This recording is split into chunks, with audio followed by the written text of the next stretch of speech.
Je m'appelle Angélique Tournier. J'ai 32 ans. Et jusqu'à ce jeudi soir-là, je pensais que les verrous de mon appartement à Lyon suffisaient à tenir mes parents à distance de ma vie. J'avais tort. En entrant dans l'allée de mon garage, j'ai vu leur berline grise garée sur le trottoir. Ils ne m'ont pas fait signe et ne sont pas sortis. Ils ont attendu que je remarque le colis emballé sur mon paillasson, puis ils sont partis. Une carte blanche était nouée sous le ruban avec 4 mots dans l'écriture de ma mère, « Ne fais pas de scène ». J'aurais dû le laisser intact, mais cet avertissement m'est apparu comme un nouvel ordre de mon enfance. J'ai porté le carton dans mon entrée et j'ai coupé le ruban. La première chose que j'ai vue était une photo de mon fils endormi dans sa propre chambre. La seconde était un double des clés de notre maison. En dessous se trouvait une épaisse enveloppe portant le nom d'un avocat spécialisé en droit de la famille. Mes genoux ont manqué de lâcher. J'ai composé le 17 avant même de lire une autre page. 2 policiers sont arrivés en quelques minutes, ont séparé les documents et m'ont dit de ne plus rien toucher. C'est à ce moment-là que mon mari, Marc, est passé par la porte d'entrée.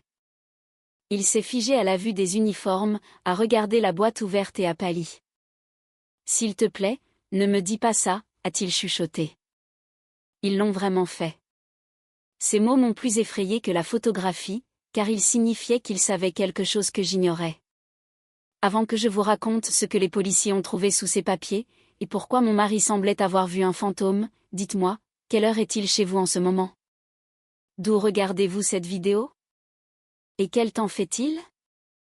Je suis curieuse de voir jusqu'où cette histoire va voyager. Mon mari s'appelait Marc, et au moment où il a prononcé ces mots, les 2 policiers se sont tournés vers lui. Moi aussi. Pendant plusieurs secondes, il semblait incapable de décider s'il devait me regarder ou regarder la boîte ouverte. Finalement, il a pointé l'enveloppe du doigt et a demandé si quelqu'un avait retiré les documents. Un policier lui a dit que non. Marc a dégluti et a dit, il y a 3 semaines, son père m'a demandé de signer quelque chose. Il a dit que c'était un plan de garde d'urgence au cas où Angélique et moi serions tous les 2 hospitalisés. J'ai refusé. Je l'ai fixé, stupéfaite. Il n'avait jamais mentionné cette conversation. Marc a expliqué que mon père, François, l'avait abordé devant son bureau en parlant calmement, presque avec désinvolture, comme s'il discutait d'une assurance. Quand Marc a exigé de savoir pourquoi un tel document était nécessaire, François a répondu que ma mère, Nancy, pensait que j'étais devenue émotionnellement instable et que quelqu'un de responsable devait être prêt. Marc lui avait dit de rester loin de nous. François avait souri et répondu, « Ce n'est peut-être pas vous qui prendrez cette décision. » Marc était resté silencieux parce qu'il pensait que m'en parler rouvrirait des blessures que j'avais mis des années à refermer. J'avais envie d'être en colère contre lui, mais la boîte était posée entre nous comme la preuve que son silence avait seulement donné plus de champ libre à mes parents. L'officier le plus âgé, qui s'est présenté comme le brigadier Ramirez, a enfilé des gants. Sous l'enveloppe du juge aux affaires familiales, il a trouvé un petit enregistreur numérique, une clé USB, 6 photographies, un petit train en bois et un ours en peluche que j'ai immédiatement reconnu. Le train appartenait à mon fils de 8 ans, Nathan.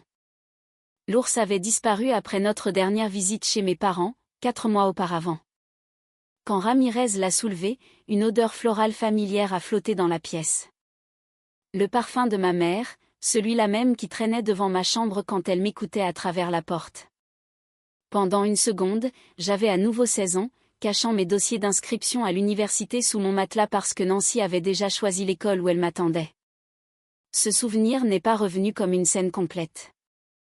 Il est revenu sous forme de pression dans ma poitrine, du bruit d'une poignée de porte, et de sa voix demandant pourquoi une fille qui aimait sa famille avait besoin de secrets. Les photographies étaient pires. L'une montrait Nathan en train de dormir. Une autre le montrait en train de prendre son petit déjeuner sur notre îlot de cuisine. Une troisième avait été prise à travers la clôture derrière son école. Les dates imprimées dans les coins couvraient près de 2 mois. Sur une image, le reflet dans la fenêtre capturait une partie du visage du photographe. Ce n'était ni Nancy ni François. C'était un homme que je ne connaissais pas. Le brigadier Ramirez a cessé de traiter le paquet comme un simple différend familial. Il a appelé son supérieur, a demandé un technicien de la police scientifique et a demandé si mes parents avaient déjà possédé une clé de notre maison. Je lui ai dit que François nous avait aidé à remplacer la serrure d'une porte arrière l'année précédente. Nous avions changé la serrure de la porte d'entrée après avoir coupé les ponts, mais pas celle de l'arrière. Marc a fermé les yeux. Aucun de nous n'avait besoin de dire ce que cela signifiait. L'enveloppe contenait un projet de requête demandant à un tribunal de confier à mes parents la garde temporaire de Nathan.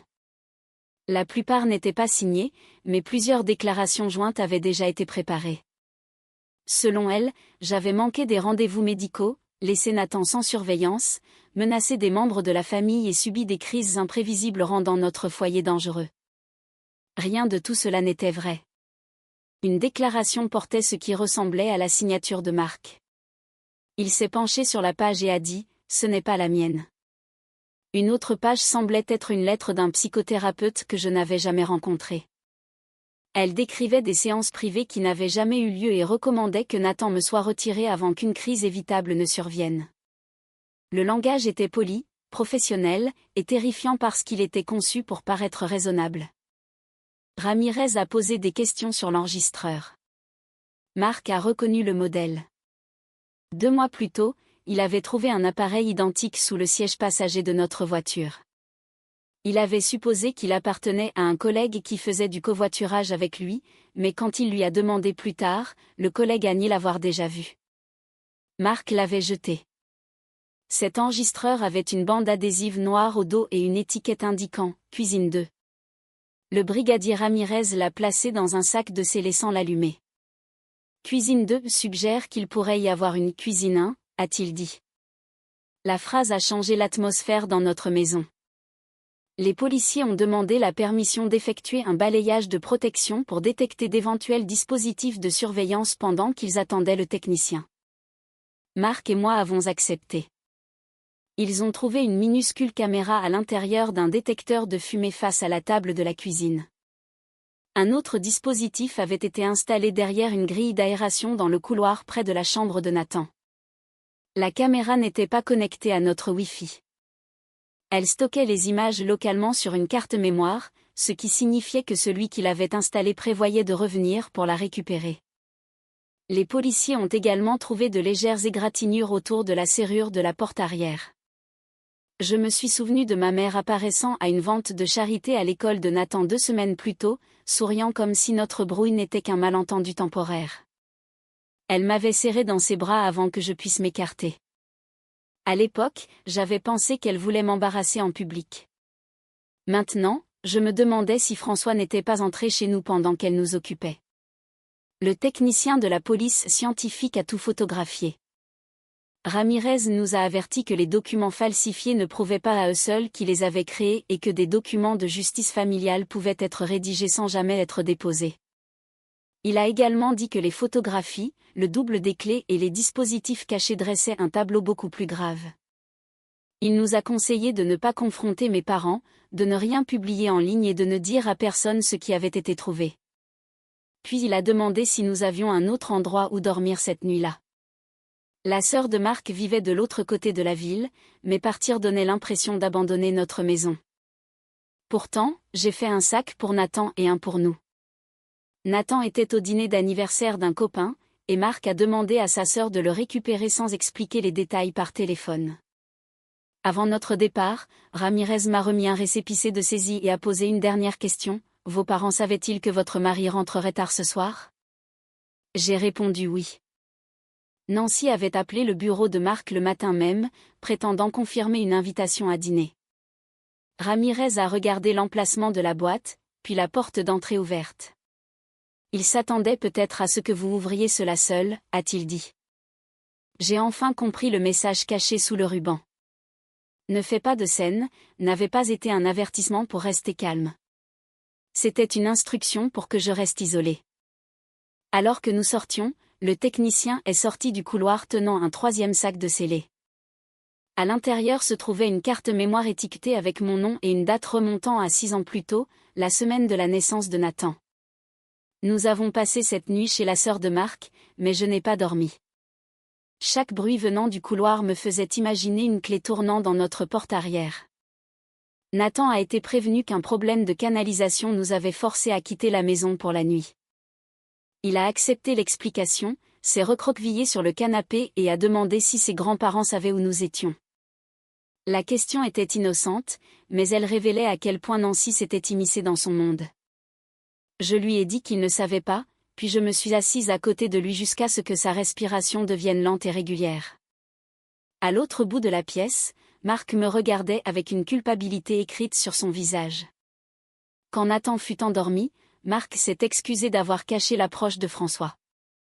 Je lui ai dit que j'étais blessée, mais que je comprenais aussi pourquoi il avait hésité. Mes parents avaient dressé tout leur entourage à gérer mes réactions plutôt que de confronter leur comportement. Ce schéma a pris fin cette nuit-là. Le lendemain matin, le brigadier Ramirez nous a rappelés au commissariat. La carte mémoire étiquetée avec la semaine de la naissance de Nathan ne provenait d'aucun appareil de notre domicile actuel. Elle contenait des documents scannés, des enregistrements vocaux et des photographies collectées sur 6 ans. Le premier enregistrement était une conversation entre Nancy et moi à la maternité après la naissance de Nathan. Je me souvenais de la conversation, mais j'avais toujours ignoré qu'elle avait été enregistrée. Nancy m'avait poussé à signer une autorisation médicale temporaire parce que j'étais épuisée après l'accouchement. J'avais refusé. Sur l'audio, elle semblait douce et concernée. Après que j'ai quitté la pièce, la voix de François est apparue. Il a dit, elle finira par changer d'avis quand elle réalisera à quel point elle a peu de contrôle. Entendre cette phrase des années plus tard, c'était comme découvrir une trappe sous un plancher familier. La carte contenait également des copies de nos déclarations d'impôts, l'emploi du temps de Marc, le calendrier scolaire de Nathan et des notes sur des disputes que Marc et moi avions eues en privé. La plupart des notes étaient des détails ordinaires déformés en accusations. Un rendez-vous chez le dentiste annulé devenait une négligence médicale. Une baby-sitter arrivant avec 10 minutes de retard devenait un enfant laissé sans surveillance. Une photo de moi buvant un verre de vin lors d'un dîner de fête était étiquetée, problème de substance. Mes parents ne documentaient pas un danger. Ils fabriquaient une histoire. Ramirez nous a présenté à la lieutenante Lena Shaw, qui traitait les dossiers de harcèlement et de surveillance électronique. Elle a pris soin de ne pas promettre une arrestation immédiate. Elle a expliqué que les fichiers numériques devraient être authentifiés et que les dispositifs cachés devaient être tracés. Elle nous a également averti que François avait déjà appelé le commissariat. Il prétendait que la boîte était une archive familiale livrée lors d'un désaccord et m'accusait de réagir de façon disproportionnée à cause de problèmes émotionnels de longue date. Il avait donné le nom d'un capitaine à la retraite qui confirmerait prétendument que François était un membre honorable de la communauté. Ce coup était si prévisible qu'il m'a presque calmé. Il n'avait pas demandé si j'étais en sécurité. Il était allé directement à contrôler le récit. La lieutenante Shaw a recommandé un changement immédiat des serrures, une alerte à l'école et une ordonnance de protection civile temporaire. Notre avocate, Melissa Grant, nous a rencontrés cet après-midi-là. Elle a examiné la fausse requête de garde et a remarqué quelque chose que nous avions tous manqué. Le numéro de licence du prétendu thérapeute appartenait à un vrai professionnel, mais le nom sur la lettre ne correspondait pas au registre national. Le cachet de notaire sur la fausse déclaration de Marc était également authentique, mais il avait été déclaré volé 3 mois plus tôt. Quelqu'un avait construit le dossier à partir de pièces d'identité réelles, espérant que personne ne les inspecterait de près. Melissa nous a conseillé de ne pas rendre visite à mes parents. Au lieu de cela, elle a rédigé une mise en demeure formelle leur ordonnant de cesser tout contact, de s'approcher de l'école de Nathan, d'entrer dans notre propriété ou d'utiliser nos dossiers personnels. Marc voulait l'envoyer immédiatement. J'ai demandé 10 minutes seule. Dans la salle de conférence, j'ai fixé la page et je me suis souvenu d'avoir 22 ans, debout dans la cuisine de mes parents avec une lettre d'admission à un master dans une autre ville. François avait pris la lettre de ma main, l'avait pliée en 2 et avait dit que la famille avait déjà assez investi dans mes expériences. Nancy avait pleuré jusqu'à ce que j'accepte de rester à Paris. Pendant des années, j'ai décrit cette décision comme étant la mienne parce qu'admettre la vérité semblait plus humiliant. Maintenant, les mêmes personnes essayaient de transformer mon âge adulte en un autre document qu'ils pourraient réécrire. J'ai signé la mise en demeure. Ce soir-là, la lieutenant Shaw a appelé avec la première avancée majeure. Un numéro de série de la caméra du couloir a mené à un installateur de sécurité local. L'acheteur avait payé en espèces, mais les images de vidéosurveillance du magasin montraient clairement l'acheteur. C'était l'inconnu reflété sur la photographie de l'école. Il s'appelait Calvin Ri, un détective privé dont la licence avait été suspendue après des plaintes impliquant du pistage illégal. Les relevés téléphoniques obtenus via une procédure d'urgence ont montré des contacts répétés entre Ri et un numéro enregistré à l'entreprise de François. Shaw nous a dit de ne pas fêter ça trop vite, le contact n'était pas la preuve d'un complot et Ri pourrait prétendre qu'il n'avait été engagé que pour une observation légale. Puis elle a ajouté que des officiers s'étaient rendus à l'adresse indiquée et avaient trouvé le bureau vide. Il avait déménagé du jour au lendemain. 1 heure plus tard, Nancy m'a envoyé un message vocal. Elle ne mentionnait ni la police ni la boîte. Elle disait d'avoir entendu dire que Nathan pourrait manquer l'école et proposait de le récupérer jusqu'à ce que les choses se tassent. Son ton était chaleureux, presque maternel. À la fin, elle a baissé la voix et a dit « Un juge se souciera de la stabilité, Angélique. Réfléchis bien avant de te faire passer pour instable. » J'ai transféré le message à la lieutenant Shaw sans répondre. Pour la première fois, je n'ai pas entendu ma mère comme une figure toute puissante. J'ai entendu une femme suivant un script. Puis Mélissa a appelé. La fausse requête d'urgence n'était plus seulement un projet. Quelqu'un avait tenté de la déposer ce matin-là. Cette tentative de dépôt a forcé tout à sortir au grand jour. Mélissa a obtenu une copie auprès du tribunal et a découvert que François et Nancy demandaient une ordonnance d'urgence avant même que je ne puisse être informée.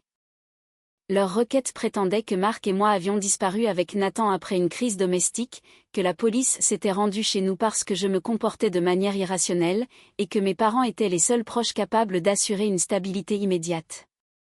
Ils avaient transformé notre appel à l'aide en preuve contre nous. Était joint la lettre du faux thérapeute, la fausse signature de Marc, des photographies soigneusement recadrées et une déclaration de Calvin Ri se décrivant seulement comme un « consultant en sécurité familiale ». La requête demandait la garde temporaire, l'accès au dossier scolaire de Nathan et la possession des clés de notre maison. Mélissa a déposé une opposition avant que le juge désigné n'examine la demande. Comme la requête impliquait un risque immédiat prétendu, le tribunal a programmé une audience pour le lendemain après-midi. La lieutenant Shaw ne pouvait pas dire au juge quelle conclusion l'enquête criminelle atteindrait, mais elle a fourni une déclaration confirmant que des caméras cachées, un double des clés et des documents présumés falsifiés avaient été collectés chez nous. Les horodatages de la caméra corporelle du brigadier Ramirez ont prouvé que la police avait répondu à des preuves que nous avions signalées, et non à une perturbation causée par moi. Mes parents sont arrivés au tribunal habillés comme s'ils allaient à un déjeuner de charité. Nancy portait du bleu pâle et tenait un dossier contre sa poitrine. François a salué 2 avocats dans le couloir et a fait un signe de tête à un greffier qui semblait le reconnaître. Quand il m'a vu, il n'avait pas l'air honteux ou effrayé. Il avait l'air déçu, comme il l'avait l'air quand je ramenais une note qu'il considérait en dessous de mes capacités.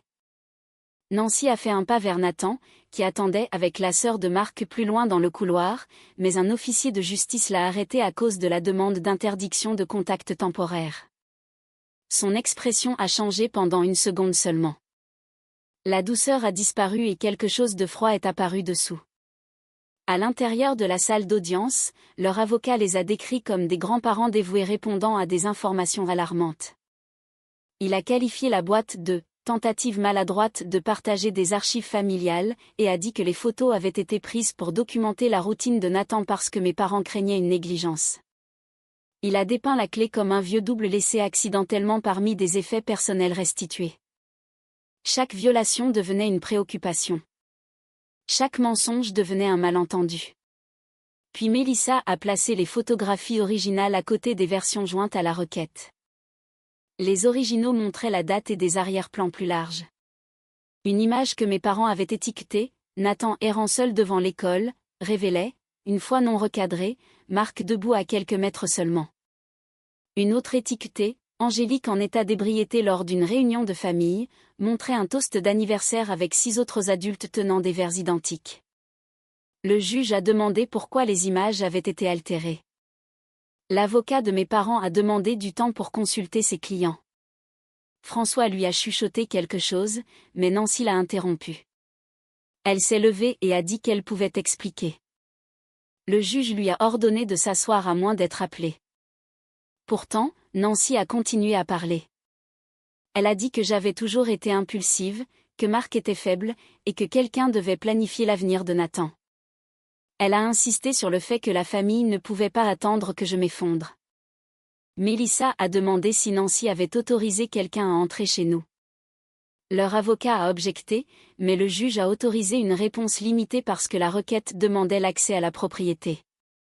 Nancy m'a regardé directement et a dit « Une mère fait ce qui est nécessaire quand sa fille refuse toute aide ». Ce n'était pas un aveu complet, mais c'était assez pour détruire l'image soigneusement travaillée qu'elle avait apportée dans la salle. François a saisi son bras et lui a dit de se taire. Le juge l'a remarqué. Le greffier aussi. Mélissa a ensuite présenté le message vocal dans lequel Nancy prévenait qu'un juge se soucierait de la stabilité. Comme Nancy l'avait envoyé directement à moi, il n'y avait pas de problème de consentement à l'enregistrement. Le juge a écouté 2 fois. Après la seconde lecture, il a rejeté la demande de garde d'urgence, interdit à mes parents de contacter Nathan ou de s'approcher de son école, et a transmis les documents suspects à l'unité des fraudes du tribunal. Il a aussi ordonné qu'aucune future requête de leur part ne soit examinée sans nous en informer au préalable. Devant la salle d'audience, François a finalement perdu son sang-froid. Il s'est approché assez près pour que l'officier de justice se place entre nous. « Tu n'as aucune idée de ce que tu as déclenché », a-t-il dit. « Les gens nous connaissent. Ils savent quel genre de fille tu es. » Pendant la majeure partie de ma vie, cette phrase m'aurait fait taire. Au lieu de cela, j'ai répondu « Alors laissons-les voir les preuves. » Nancy a commencé à pleurer, mais il n'y avait aucune larme sur ses joues. Elle a dit à Marc qu'il me permettait de ruiner la relation de Nathan avec ses grands-parents. Marc a répondu qu'ils l'avaient ruiné eux-mêmes quand ils sont entrés chez nous. Le visage de François s'est crispé. « Tu ne peux pas prouver qui est entré dans cette maison, » a-t-il dit. La lieutenant Shaw, qui attendait près des ascenseurs, a parlé derrière lui. « Nous y travaillons. » François s'est retourné et a vu son insigne. Pour la première fois, la confiance a quitté son visage. Shaw a demandé à mes 2 parents de venir au commissariat volontairement. Leur avocat a refusé en leur nom et les a fait partir précipitamment. Alors qu'ils entraient dans l'ascenseur, Nancy m'a fixé avec une haine ouverte. Les portes se sont fermées, mais pas avant qu'elle ne lève son téléphone et ne tape quelque chose. Moins de 5 minutes plus tard, chaque membre de notre famille élargie recevait un message prétendant que j'avais fait une dépression nerveuse, manipulé la police et tenté de faire arrêter mes aimants parents. Ce que Nancy ne savait pas, c'est qu'elle avait joint le mauvais fichier. Sous son message se trouvait une photographie de notre cuisine prise depuis la caméra cachée. Nancy a essayé de supprimer le message familial, mais trop de gens avaient déjà téléchargé la pièce jointe. Mon cousin m'a envoyé une capture d'écran avant même que j'atteigne le parking. L'image montrait notre cuisine sous l'angle de la caméra cachée à l'intérieur du détecteur de fumée. Dans le coin, un horodatage plaçait la photo 3 semaines avant que la boîte n'apparaisse. Nancy venait de se lier elle-même à une preuve qu'elle avait insisté pour qualifier de « malentendu ». La lieutenant Shaw a demandé à chaque destinataire de conserver le message original. Dès le soir, l'enquêteur sur les fraudes du tribunal, le bureau du procureur et l'unité cyber de la police examinaient tous le même fichier. Les données intégrées montraient que la photographie avait été exportée depuis un dossier nommé « Surveillance Maison Angélique ». L'historique de l'appareil reliait ce dossier à un ordinateur portable enregistré auprès de la société de conseil de François. François pouvait toujours argumenter qu'une autre personne avait utilisé l'ordinateur, mais le mur autour de lui avait commencé à se fissurer. Le lendemain matin, des policiers ont exécuté des mandats de perquisition au domicile de mes parents et au bureau de François. Shaw nous a plus tard dit seulement ce que la loi l'autorisait à partager. Ils ont récupéré des copies de factures de clés de notre maison provenant de Calvinry, un sceau de notaire volé, du matériel de surveillance et plusieurs classeurs étiquetés avec des dates de mon enfance. Un classeur contenait des rapports sur le travail de Marc, nos voisins, les professeurs de Nathan et des membres de ma famille élargie qui pourraient soutenir ou s'opposer à mes parents. Un autre contenait des projets de plaintes anonymes préparés pour l'école de Nathan, l'employeur de Marc et les services de protection de l'enfance. Les plaintes n'avaient pas toutes été envoyées, mais elles montraient un plan coordonné, nous isoler, nuire à notre crédibilité, puis présenter mes parents comme la solution. Calvin Ri a été retrouvé 2 jours plus tard dans un motel à la périphérie de Sacramento. Confronté au dossier le liant aux caméras et aux photographies, il a accepté de coopérer. Il a admis que François l'avait payé pour observer notre maison et installer des dispositifs d'enregistrement. Il a aussi dit que Nancy avait fourni les emplois du temps et nous avait distraits pendant la vente de charité de l'école. Ri a prétendu qu'il n'avait jamais accepté d'entrer dans la chambre de Nathan, mais une preuve numérique a placé l'un de ses appareils là-bas. Sa tentative de se protéger a seulement fourni aux enquêteurs plus de détails. Mes parents ont été arrêtés la semaine suivante. François faisait face à des accusations impliquant effraction, harcèlement, complot, faux et usage de faux, usurpation d'identité et surveillance illégale. Nancy faisait face à plusieurs des mêmes accusations ainsi qu'à une tentative de fraude auprès du tribunal. Leur avocat a publié une déclaration qualifiant les arrestations de « regrettable criminalisation d'un désaccord familial privé ». Cette déclaration a duré moins d'une journée avant que des journalistes locaux n'obtiennent l'ordonnance du tribunal et des portions du dossier public. Les conséquences sociales sont arrivées rapidement. François a été mis en congé du conseil d'administration à but non lucratif qu'il présidait depuis 12 ans. 2 organisations ont retiré son nom des prochaines levées de fonds.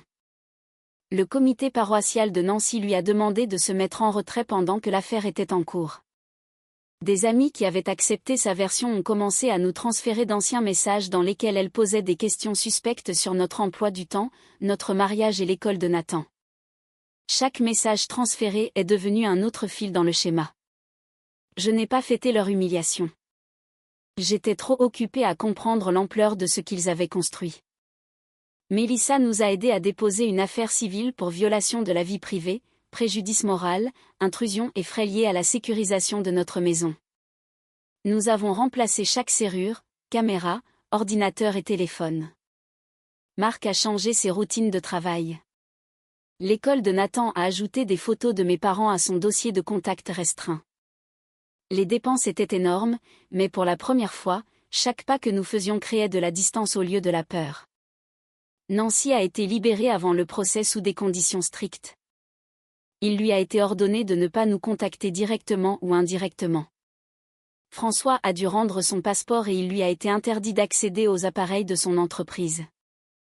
À travers des proches, ils ont continué à insister sur le fait qu'ils avaient agi par amour. J'ai donné la même réponse à chaque fois, l'amour ne nécessite pas de fausses signatures, de caméras cachées ou une clé volée. 3 semaines plus tard, un bouquet de fleurs est arrivé chez la sœur de Marc. Il n'y avait pas de nom d'expéditeur. La carte disait « Les familles pardonnent ». La lieutenante Shaw a retracé l'achat à une carte prépayée, mais les images du magasin montraient Nancy à la caisse. C'était une violation délibérée de l'ordonnance de non-contact. Shaw l'a arrêtée à nouveau cet après-midi-là. Alors que Nancy était conduite hors du tribunal après la révocation de sa libération, elle m'a vue à travers le hall. Elle n'a pas plaidé ni fait semblant. Elle a articulé 4 mots, « Tu nous as fait ça ». J'ai enfin compris la différence entre culpabilité et responsabilité. Je ne leur avais pas fait ça. J'avais simplement cessé d'empêcher les conséquences. L'affaire pénale a pris 9 mois pour atteindre sa phase finale. Pendant ce temps, mes parents ont utilisé chaque délai légal à leur disposition. François a changé d'avocat 2 fois. Nancy a demandé des aménagements médicaux, puis est apparue à des événements sociaux, disant aux gens que les accusations détruisaient sa santé. Leurs soutiens ont envoyé des lettres les décrivant comme des personnes généreuses et respectables qui avaient consacré leur vie à la famille. Le procureur a répondu avec des photographies des dispositifs, des relevés de paiement, des documents falsifiés et le propre message de Nancy contenant l'image de la caméra cachée. Les classeurs saisis chez eux ont révélé quelque chose d'encore plus personnel. Pendant des années, François avait gardé des copies de lettres qui m'étaient adressées. Parmi elles se trouvait le dossier d'admission au master que je pensais avoir refusé. Une seconde lettre montrait que le programme avait offert une aide financière après que j'ai demandé à reporter. Je ne l'avais jamais vu. Nancy avait appelé le bureau des admissions en se faisant passer pour moi et avait retiré ma candidature définitivement. Un autre dossier contenait des emails que François envoyait à un ancien petit ami, le prévenant que j'étais instable et que je ruinerais sa carrière. Mes parents n'avaient pas commencé à me contrôler quand Nathan est né. Ils avaient simplement étendu un système qui avait fonctionné pendant la majeure partie de ma vie. Mélissa a demandé si je voulais que ces détails soient inclus dans notre affaire civile. J'ai dit oui, non pas parce qu'un tribunal pouvait me rendre les opportunités qu'ils avaient volées, mais parce que j'avais fini d'aider à préserver une fausse histoire. Marc a lu chaque document avec moi. Parfois, je devenais en colère. Parfois, je ne ressentais rien du tout. Les moments les plus difficiles étaient ceux où je reconnaissais mes propres mots d'autrefois répétés par Nancy, que j'étais trop sensible, trop impulsive, trop dépendante pour prendre des décisions majeures. J'avais passé des années à parler de moi dans la langue de ma mère. Nathan ne savait que ce qui était approprié pour son âge. Nous lui avons dit que ses grands-parents avaient enfreint des règles sérieuses, que les adultes géraient cela et que rien de tout cela n'était de sa faute. Il a demandé s'il l'aimait. J'ai dit que je pensais qu'il ressentait quelque chose qu'ils appelaient amour, mais que l'amour sans respect pouvait devenir de la possession. Il est resté silencieux, puis a dit qu'il ne voulait plus que quiconque prenne des photos à travers sa fenêtre. Cette simple phrase est devenue une partie de la déclaration de préjudice que Mélissa nous a aidés à préparer. Lorsque le procès a approché, Calvin Rie a accepté de témoigner. Les preuves médico-légales ont montré que son équipement était entré chez nous plusieurs fois. Les relevés de localisation téléphonique plaçaient François à proximité lors de 2 de ses entrées, tandis que les messages de Nancy prouvaient qu'elle avait organisé des distractions. La fausse lettre du thérapeute a été tracée à un modèle trouvé sur l'ordinateur portable de François. La signature copiée de Marc avait été prélevée sur un contrat d'entrepreneur. Le sceau de notaire volé a été récupéré dans un tiroir à clé de la salle de couture de Nancy. Confrontés à ces preuves, mes 2 parents ont accepté des accords de plaider coupable. François a plaidé coupable d'accusations incluant effraction résidentielle, harcèlement, complot et faux.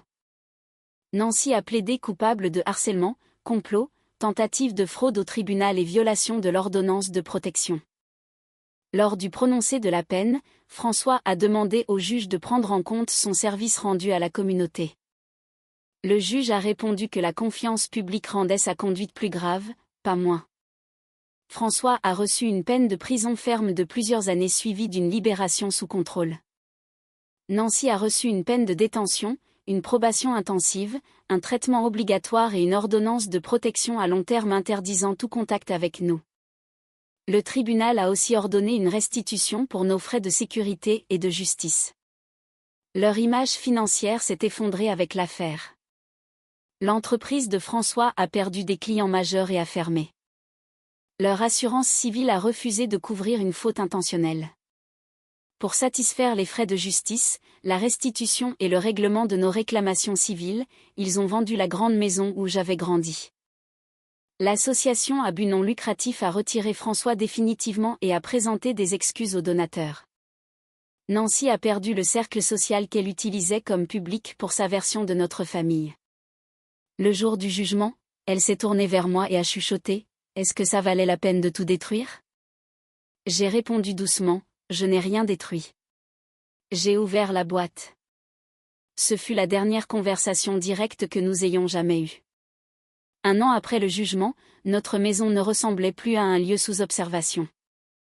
La porte arrière avait été remplacée, la grille d'aération réparée et le détecteur de fumée changé 2 fois avant que je cesse de le regarder chaque fois que j'entrais dans la cuisine. La guérison n'est pas arrivée en un moment dramatique.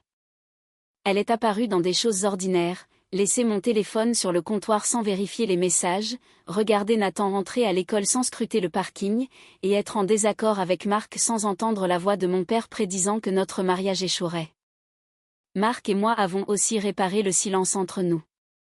Il a promis de ne plus jamais me protéger en me cachant des informations, et j'ai promis de lui dire quand la peur ancienne façonnait une nouvelle décision. Nous avons suivi un conseil conjugal, non pas parce que la lettre forgée par mes parents avait raison, mais parce qu'un vrai soutien est choisi, honnête et responsable.